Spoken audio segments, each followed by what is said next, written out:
নমস্কার বন্ধুরা, তোমরা সব কেমন আছো? আশা করি ভালো আছো। আবার পম্পা কিচেন চ্যানেলে সবাইকে স্বাগত।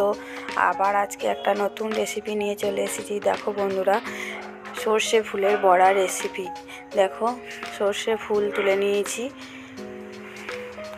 মধ্যে কাঁচা লঙ্কা নিয়ে নিয়েছি, দুটো পেঁয়াজ নিয়ে নিয়েছি বড় একটা সাইজে। ভালো করে এগুলোকে কুচি করে নিয়েছি। ফুলগুলোকে ভালো করে ধুয়ে নেব। একটা পাত্রে জল নিয়েছি, জলের মধ্যে ধুয়ে নেব।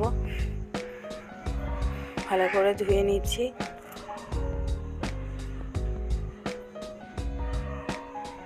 দেখো, তুলে নিলাম একটা পাত্রের মধ্যে।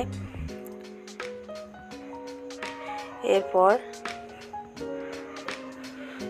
দিয়ে দেব কাঁচা লঙ্কা কুচি, দিয়ে দিলাম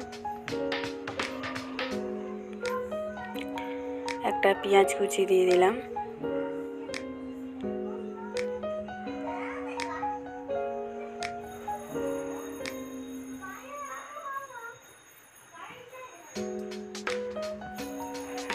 লবণ, দিয়ে দিচ্ছি ছোটো চামচের 1 চামচ,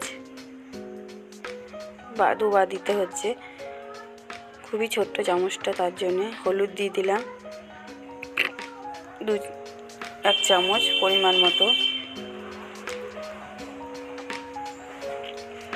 বেসন দিয়ে দিচ্ছি 2 চামচ। চালের গুঁড়ো দিয়ে দিচ্ছি 2 চামচ। কালো জিরে দিয়ে দিচ্ছি অল্প পরিমাণে। একটু জল দিয়ে দিচ্ছি, দিয়ে সবগুলোকে ভালো করে মেখে নেব। বেশি জল দিলে নরম হয়ে যেতে পারে। দেখো বন্ধুরা, কড়াই বসিয়ে নিয়েছি। কড়াইয়ের মধ্যে তেল দিয়ে দিলাম, বেশ কিছুটা তেল দিলাম পরিমাণ মতো, একটু পরিমাণটা বেশি লাগবে তেলের। এবার বড়ার আকারে সাইজ করে দেখো বন্ধুরা দিয়ে দিচ্ছি। তেলের ওপরে একটা করে সব বড়াগুলো দিয়ে দিচ্ছি। খেতে কিন্তু খুব সুস্বাদু হয়েছিল, খুব টেস্টি হয়েছিল। তোমরাও এরকমভাবে বাড়িতে তৈরি করবে, বানিয়ে দেখবে, খুব ভালো হয়েছিল। আর এই চ্যানেলটি সাবস্ক্রাইবার করা না থাকলে অবশ্যই সাবস্ক্রাইব করে দেবেন। যারা নতুন দেখছেন কমেন্ট করতে ভুলবেন না, আর লাইক শেয়ার অবশ্যই করবেন। এইভাবে একটা করে উল্টে পাল্টে ভালো করে ভেজে নেব।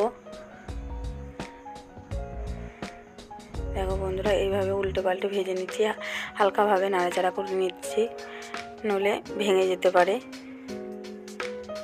এইভাবে তো একটা করে উল্টিয়ে নিলাম।